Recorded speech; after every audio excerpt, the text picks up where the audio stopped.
นี่แหละอูใหญ่เถอะวะตัวนี้13,500ตัวนี้16,9002 คนนี้ก็เต็มล้นละ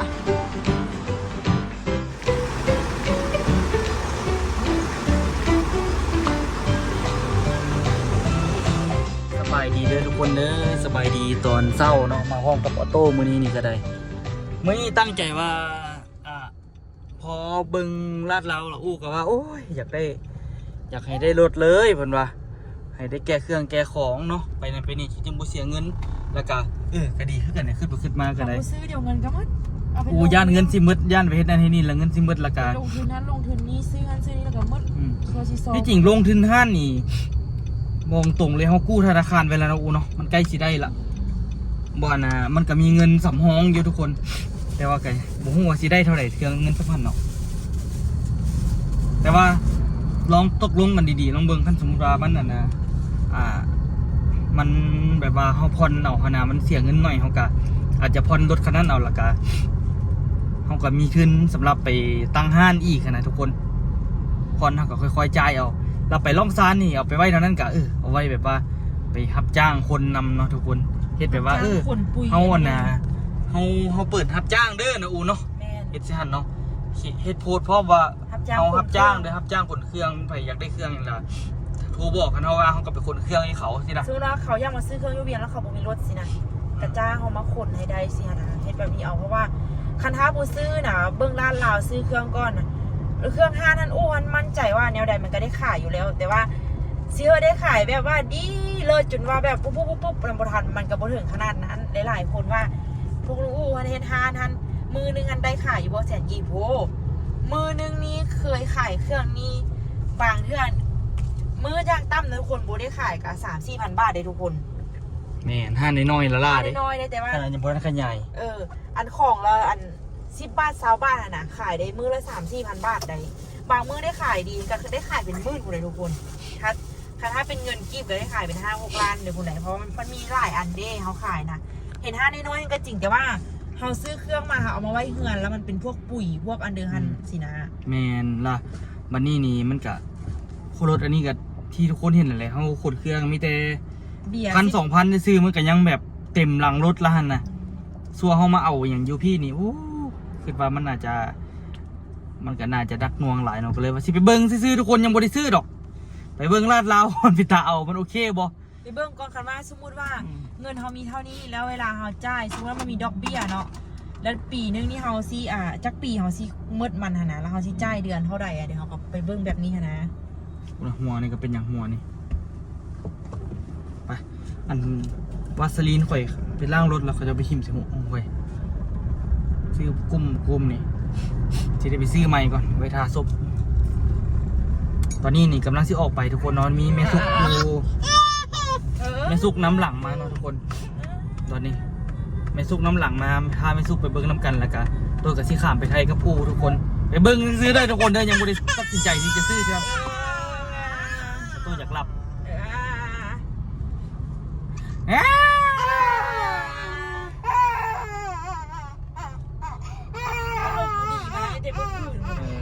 เมื่อคืนนี่ตื่นมาตอน2 โมงทุกคนจักคนเป็นอย่างงูให้มันนึงให้มันนึงเศร้าจนตัวนอนบ่ได้นอนบ่รับนะตัวน่ะอู้นี่รับไวอยู่ฮะยังรับนะเป็นไปได้เหรอต้องไปให้ทุกคนเด้เดี๋ยวเข้าไปสูตรก่อนเนาะรับเรียบร้อยวันนั้นมันอยากรับแต่เศร้ากูนะตอนนี้กำลังเดินทางไปนะทุกคนที่จริงอยากได้รถแบบนี้นี่บางทีรถมันใหญ่แบบนี้นี่โฟตอนไอ้ซ้ำท่ามเนาะแบบนี้เลยว่ะโฟตอนอันนี้10 ปลายพันนะโอ้อันนี้หูดิข่อยเอาโฟตอนนี่ถือก่อนแล้วข่อยก็รู้สึกว่ายี่ห้อมันเป็นตาเอาใช่ไหมสำหรับข่อยคิดว่าโฟตอนน่าจะประมาณสักนิดที่เดี๋ยวที่ทำเลยอันนี้สุดๆแมนประมาณนี้แหละเดี๋ยวไปเบิ้งน้ำกันมันไงมันน้อยสำเร็จเ เขาโคสดที่ใส่ปะประตูหลับแล้วทุกคนไม่อยากเบาแห้งเลี้ยวซ้ายนี่เขาก็ไปไทยแล้วทุกคนแล้วก็มื้อนี้นี่เขาบ่ได้ไปไปอยู่ทุกคน มื้อนี้เขาไปเบิ่งรถในนึงแล้วเขาสิข้ามไปไทยแล้วเอาหยัง พาเข้า ลืมเพื่อเข้า เอาแท้ ลืมเพื่อเข้าอีหลีวันนั้นค่อยว่าค่อยออกไปนะตอนค่อยออกไปนะค่อยกะคานั่นคานี่เขาสุดแซดมันนั่นนี่ค่อยว่าตั้งใจออกไปสิเอาผ้าเข้าขึ้นรถก่อนยามันเดี๋ยวได้กลับไปเอาอยู่เฮือนดีแต่ว่า คัน คิด นี้ ออก ที่10ปลายพันนี่ตัวเท่าสิเอานี่โฟต้นตัวนี้ ตัวแบบนี้กับมีแต่ว่าเขาต้องสิเอาตัวมันน่ะมันเป็นเป็นโค้งเอาขอบมันเป็นขอบ แบบนี้ว่าคือมันเป็นโครงนี่ว่า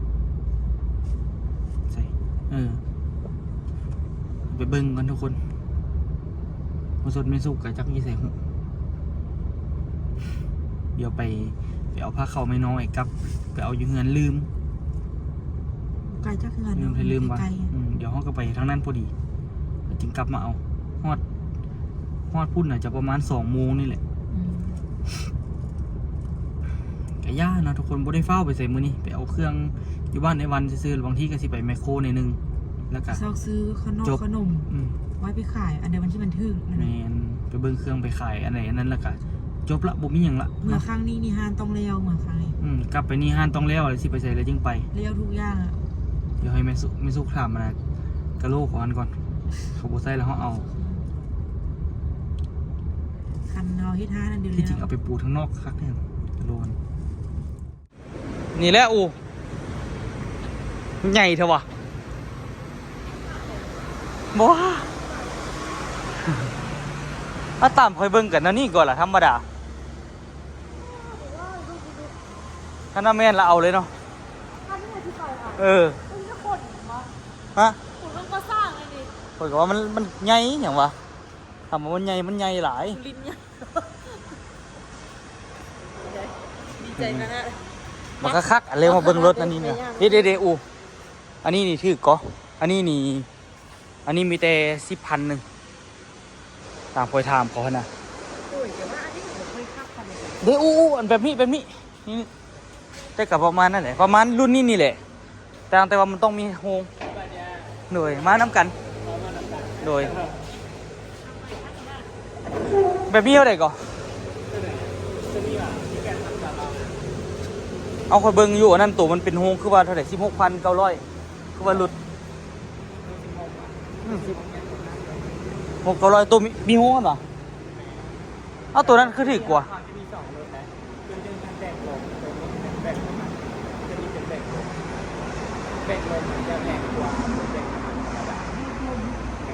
โอ้เบรกลมก็เป็นของมันเบรกลมที่มันคิ้วทันที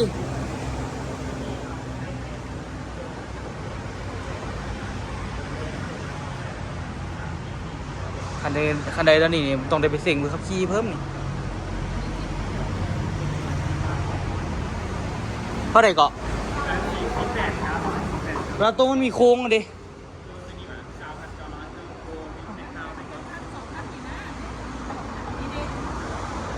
มันบ่เหมาะเอาค่ะโครงเครื่องก่อสร้างนะขนเครื่องก่อสร้างมันบ่เหมาะขนเครื่องแห้งนะมันเหมาะอยู่แบบนี้นะบ่แบบเฮามันก็มีเลยแบบเฮามันก็มีเลยคือกันเดี๋ยวเบิ่ง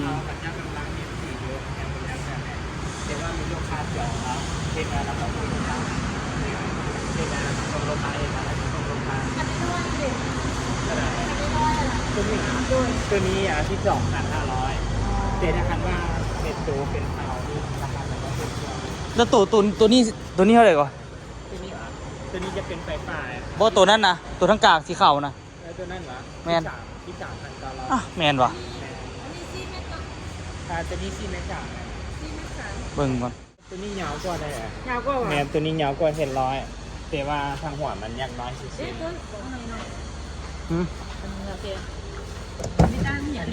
อันนี้ลูกค้าลูกจองแล้วจากนั้นเรา เป็นยังไง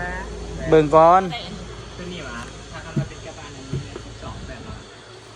2,800 12,800 จะเป็นเท้าอยู่ทางหลังแม่ยังเป็นเบิ่งบอลเรื่องนี้นะที่วันยูทูบเนี่ยเท้าใส่แล้วแบบตึงบอล ก็คิวดีขนาดเกียร์กระปุกมี6เกียร์ อยู่บนวัดอ่ะ คิวเนาะ ยุบเมื่อ คิวไม่กิบเลยอ่ะอัดไปเบิ่งน้ำเขาไปมันก็มันหนักไปพูดละแม่นะ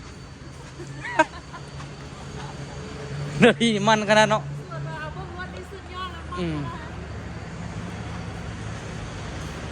นี่ไฟฟ้าที่อย่างนี้ บอกแล้วรถน้ำมันละ ออกแบบผู้พ่อเลยเนาะ ต้องหรูหราโฟยโอ้จะก็สูงเนาะแบบรถไอ้ประดับดินที่บอดนี่นะคือสูงเลยป่ะพ่อเนาะปกสูงเนาะผมไม่สูงเลยสูงป่ะมันประมาณเมตร60คุณความสูงของกระบะนี่นะ รถไอ้ประดับดินแบบนี้พี่ แต่รถไอ้ประดับดินคือไอ้ประดับดินคือว่าน้อยกว่านี่ปะ มันน่าจะเป็นอันนี้น่าจะเป็นรุ่นออกใหม่ นี่ดีแบบนี้ก็โอเคนี่นะ เดี๋ยวนี้ แบบนี้ก็โอเคกันนี่มันอยากน้อยเนาะฮะ ตัวนี้สามเป็นเท้าตรง อันไหนเท่าไหร่อันนี้ ตัวนี้หว่ากิน6,900 โอ้คือที่มันตัวนี้ที่บอกข่อยทั่วมันบอก แม่นเพราะว่าเขาจะมีสามรุ่น เอาตัวนี้มันคือต่างตัวนั้นอะไรตัวนั้นมันใหญ่กว่าป่ะ ตัวนั้น5ตัวนะตัวนั้น5ตัว อันนี้ดิ ตัวนี้วะเขา3ตัว5 โอ้อันนี้3 ต้น แม่ อันนั้นน้ำมันเนี่ยกินน้ำมัน กระส่วน กระส่วนเนาะ แม่แล้วก็เป็นยังเป็นเกียร์เองเกียร์ละมา เกียร์น้ำมันรับเบรกดิ เบรกตัวนี้จะเป็นเบรกน้ำมัน เบรกน้ำมันเบรกน้ำมันอันนี้แต่ว่าตัวรู้สึกว่าแบบนี้มันโอเคกว่าเลยคันว่าเอานะนี่มีเบาะนั่งหลังพร้อมคันสมมติว่านั้นสามารถนั่งหลังนี้ได้มันก็โอเคอยู่ออโต้ไปนั่งหลังกัน ที่จริงก็เป็นบอลไว้ดังวางเครื่องวางของนั่นแหละแต่ว่าคันว่าเอาไว้นั่งมันก็ได้อยู่คือกันโอเคเลยตัววะวายใส่ปะ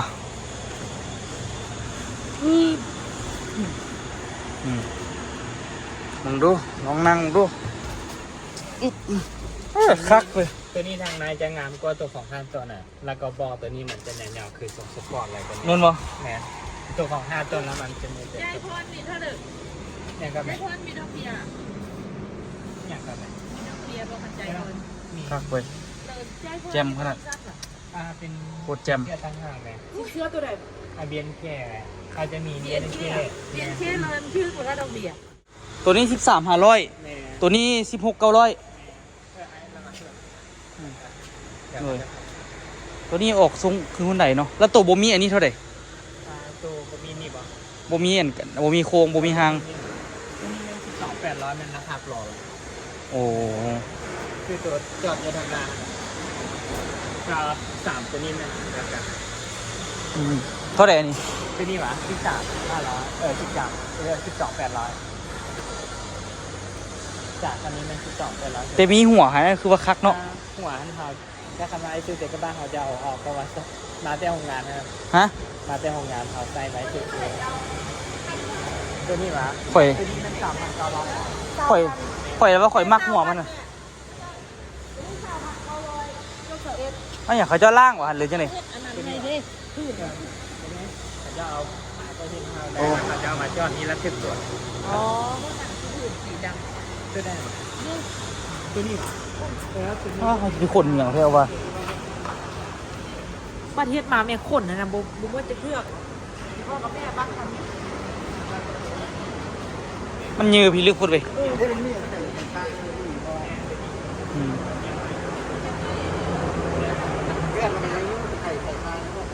ยือพูดเบาะ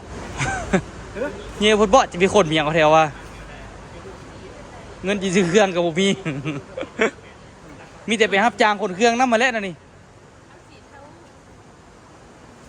อันเท่ๆขนาดสีเทา นะมีแท้เฮดลินนี่ สีเงินขนาดสีเงินเอาเขาจะเฮ็ดให้ดิ แล้วก็มาจ้างโรงงานจะเป็นอย่างนี้ อันนี้งานนั้นบ่คือจำนวน ถ้าแม่ตัวนั้น3.5ตัวนี้5ตัวแม่ นี่5 ต้นเนี่ย ตัวน้ำสา เพิ่นละว่า3ต้น5พอดี แม่นแต่ว่ามันบ่ไข่ทั้งทางบ่ได้ที่อันนั้น ตัวน้ำสาแล้วแม่ยังให้อันเห็ดได้เอาคนเห็ดให้แม่ได้ถ้ามาให้แม่มาแบบ เฮ็ดได้หมดทุกวันเลยวะ เอาคืนได้แม่เอาคืนตรงนี้หรือว่าเอาที่คนหน้าไว้ไล่ตรงนี้เลยตัวนี้คือลูกก็เห็นอยู่นี่แหละเดี๋ยว สื่อ ลูก นำ ใส่ มา สี พกสกระได สี ที่ ขาวซื้อแม่ยังให้เปลี่ยนตัวนี้เป็นสีดำก็ได้ลูกคือต้องใส่สีดำ หมามันจะเป็นอย่างที่ต้องเปลี่ยน เพี้ยนแต่ว่าโคกกับมึงกับน้ำ โอ้สิเป็นหยัง เป็นสีผ้าอะไรคนก็ บ่จิไปทามันหยังแผ่นต้นแผ่นหยังซื่อมันก็ไข่ได้แม่นี่น่ะไข่ได้คือกัน ไข่ได้แต่การเอาเพื่อนเส้นเราเป็นไข่บ่ได้ เออ ทำให้ไข่ไหนนะที่ว่าจะไข่น้องยาวเลยเรื่องภาพตัวนั้นแต่เดี๋ยวจะการเป็นสองคือไข่เป็นสองก่อน มัน ไข่ได้แต่เพื่อนเราไข่บ่ได้เนาะ มันก็ต้องเฮ็ดเฮือนนั่นแหละคันบ่เฮ็ดเฮือนบ่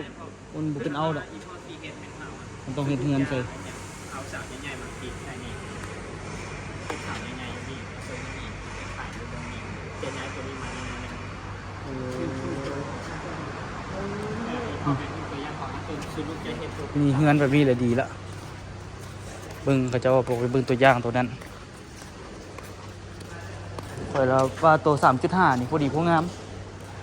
3.5 ต้น อันนี้เนี่ยตัวนี้ก็อันนี้ เนี่ยตัวนี้ซื้อลูกก็จะทำให้ตัวนี้เนี่ย ใส่นี่ละล่ะแต่ว่ามันอันนี้มันจะคงที่ คงที่ ใส่จะมีคงที่ มันก็ออกได้ทั้งแคมนี่สินี่ออกได้ทั้งนี้ก็เห็นบ่ไข่ได้ทั้งนี้นี่ก็อันนี้มันก็คั่นอยู่ที่เก่ามันเป็นฮาวมัน อ๋อข้างบนจ้ะ ไข่ได้ทั้งนี้แหละนี่ ตัวนั้นจะขายได้เมื่อเลยตรงนั้น ตัวหนังไข่ เพราะมันบ่มีฮาวเด้แต่ว่าตัวมีฮาวนี่แหละครับ ตัวนั้นแม่ หากว่าเฮ็ด ก็รถบรรทุกนี้เขาจะใส่เฮาแล้วเขาจะขายก็ได้เลยนี่ก็ใส่ให้เลยซื้อนี่ก็ขายได้แล้วว่านะ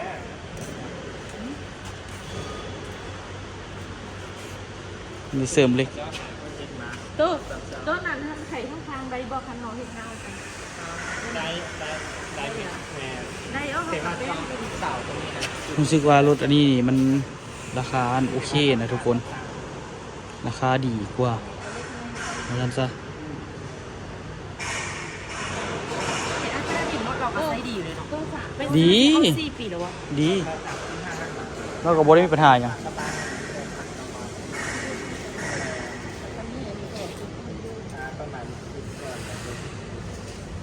อันน่ะยี่ห้อโฟตอนนี่มันรถของอันน่ะประเทศใด คือการของ ประเทศจีนเนาะ JC GMC ที่ว่าตัวของเรานี่จะเป็นจังออฟแกนแล้วก็เป็นเกียร์เด็กแอนเกียร์ละมาตัวนี้น้องใช้ประมาณ5-6 ปีขึ้นไปแล้วที่ว่าของ JC GMC นี่น้องใช้ทุกปีเกียร์มันเทมไปแล้วเพราะว่าตัวนั้นจะเป็นเกียร์ซิปปิ้ง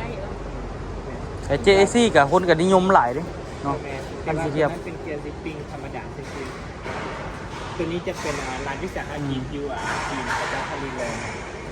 ตัวนี้บอแมนเป็นโครงงานเอกชนนะ ลาน่ะตัวนั้นคาดว่าใส่เฮานี่สิตกเป็นเท่าใด ตัวนั้นเหรอ ตัว 3.5 ต้นนี่ สามตัวห้าตัวหนักเดียว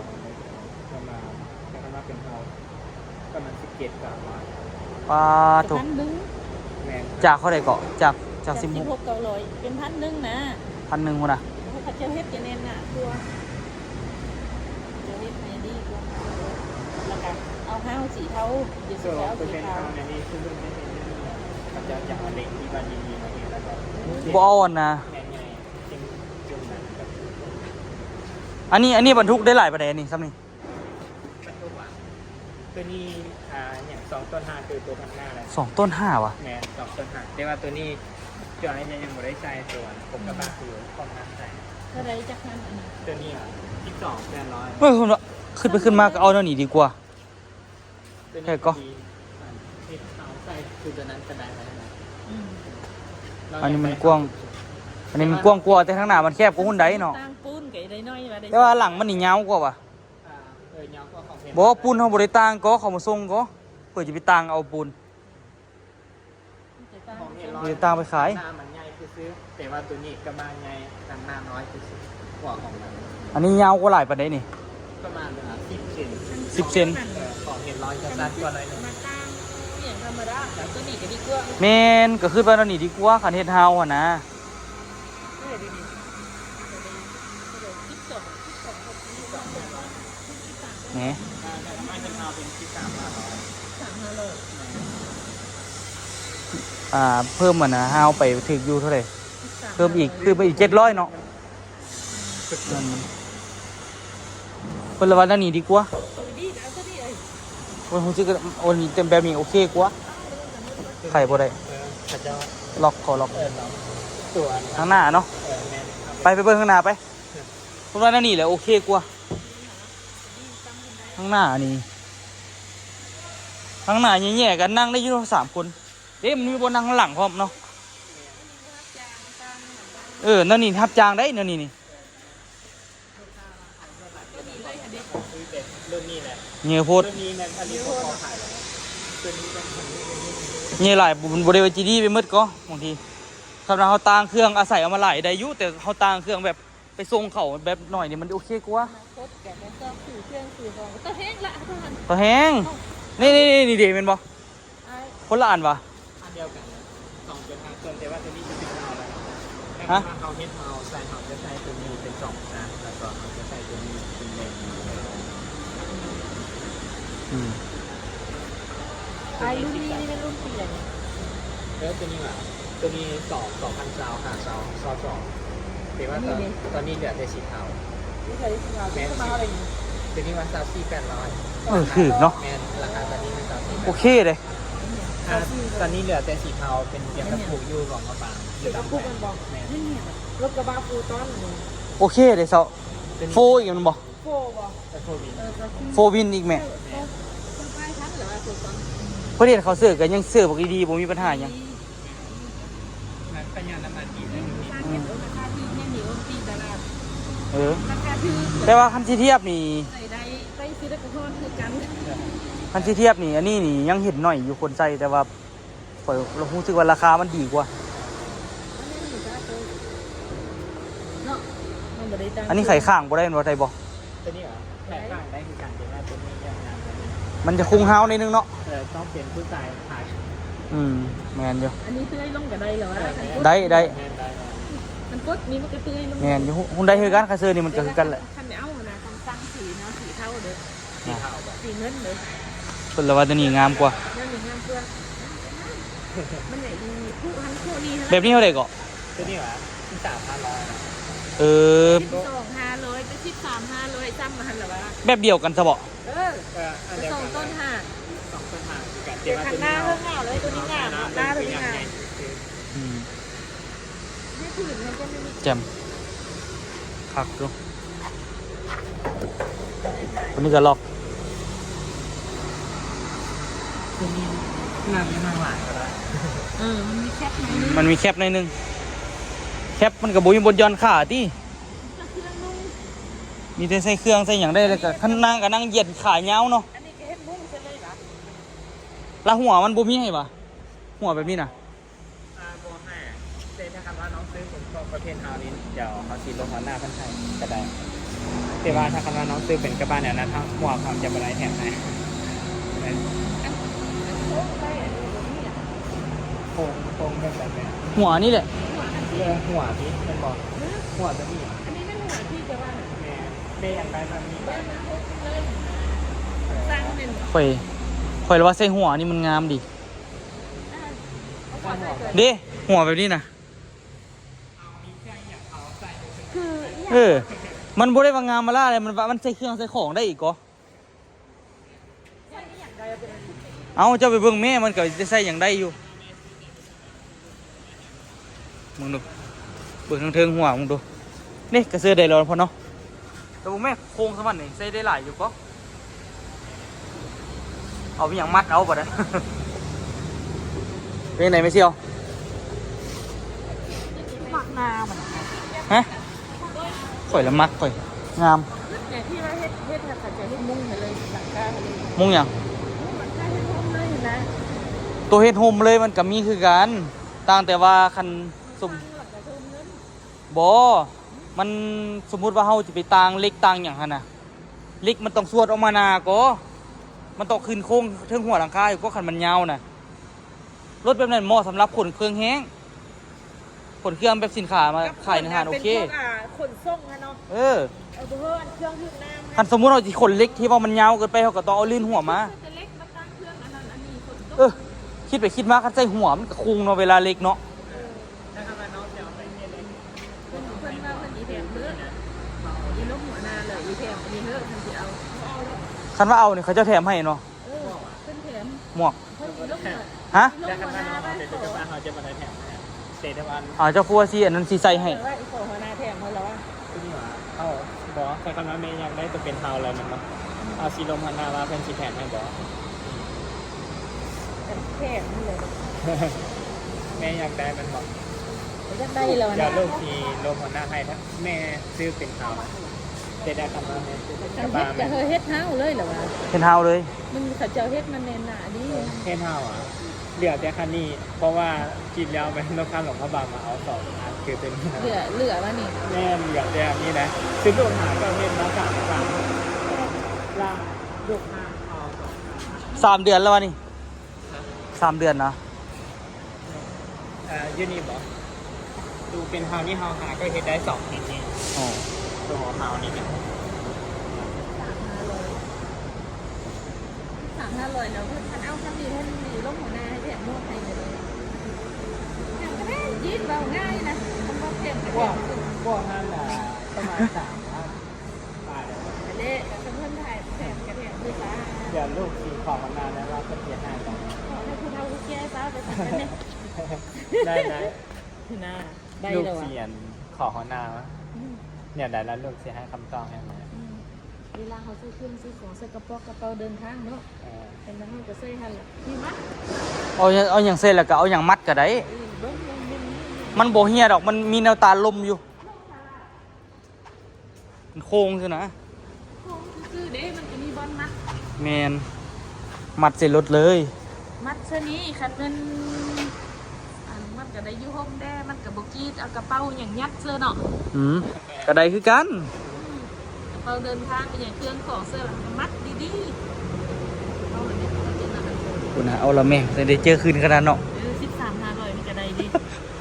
ฮะ เอาดีกว่าคนได้แม่คิดว่ามันคือแน่นหนา หนู เนาะตรงนั้นเลยไปเฮ็ดอันนั้นแล้ว นี่ก็โอเคแต่ว่า มันค่อยจริงมันคือหันเรื่องสำรวจไป แม่ลูก สองคนนี้ก็เต็มรถละ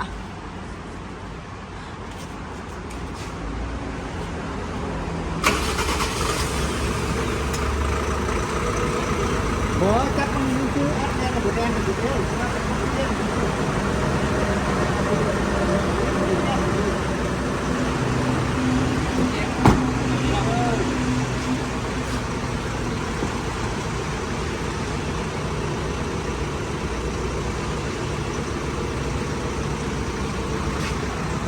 มักขนาดนะแม่เนาะ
แต่มันงัดเนี่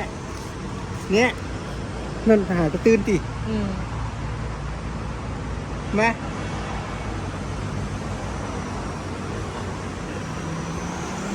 ตัวบังรถโอ้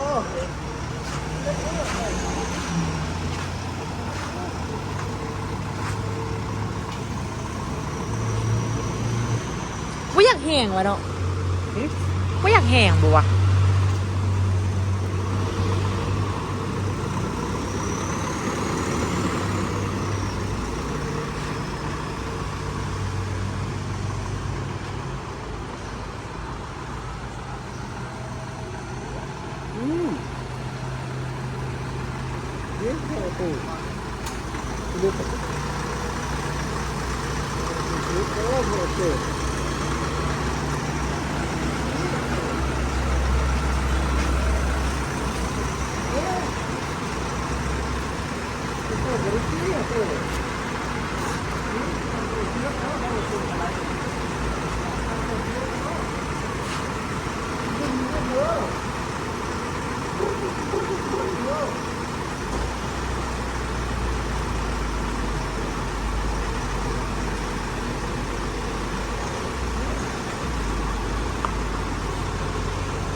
เป็นอะไร รถอันนี้มากนะคนมาข้างหลังซ้ำกันรถได้เพราะซ้ำคนหรือเพราะกัน แม่นบ่ กงข้างหลังกันหน่อยข้างหน้าใส่เยอะ เป็นเดี๋ยวบ่แห้งว่ะแห้งอยู่ว่ะ แอนแอนอยู่ตัวมันก็ขี้ได้ถ้ามีเนาะไปได้หลายไก่บ่ได้ ก็จะกันที่จ๋าที่จ๋า หลับผ่านอะไรดิ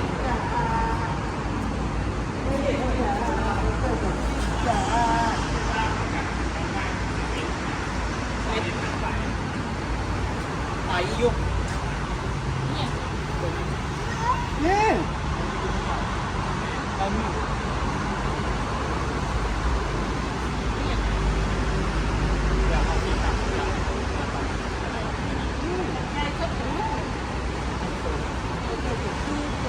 เพราะว่าราคาที่เป็นราคาบอลอะไรเพราะว่าคนที่แม่คิดว่า